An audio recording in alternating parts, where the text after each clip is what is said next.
When it comes to Marvel Studios using a film to gauge the popularity of a character and whether they are viable for their own franchise, it's become common knowledge that this is exactly what they intend to do going forward and how they're looking at popularities and receptions of characters. This is exactly how they approached Black Panther originally, and it sounds like that's what they're planning to do with Namor. If Namor is well received and the crowd wants more of him, it looks like a standalone film might just be around the corner.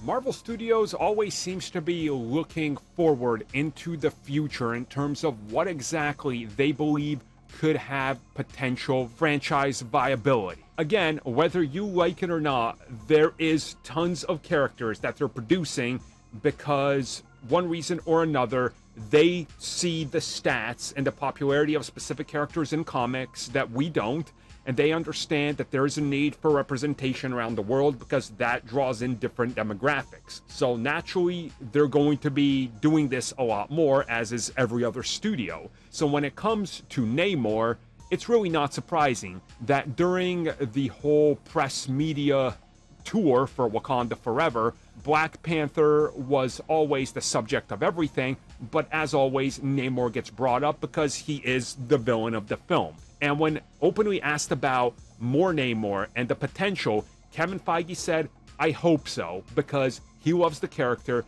he loves Namor, and he hopes that the audiences love the character as much. He says that when he started to put together the MCU years ago, Namor was one of those characters that was never possible. He wasn't a part of Marvel Studios. Now that they have him, they're going to introduce him, see how the crowd reacts, and then they will assess the reception and make a decision. In my opinion, this makes sense. And also, they got to see how does the character resonate with the Latin American crowd. That's really the key here.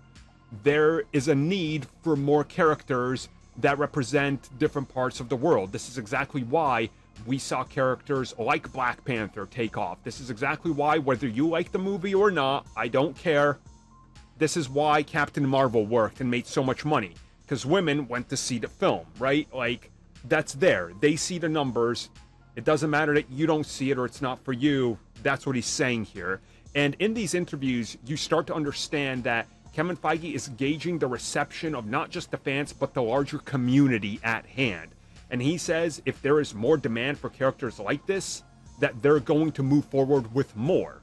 And this kind of reflects on what Bob Chapek said recently in terms of diversity as well, where they say they look at the crowds that come to Disney that are buying merchandise and what they're buying, and he says, why wouldn't you go woke? Because it's making you money.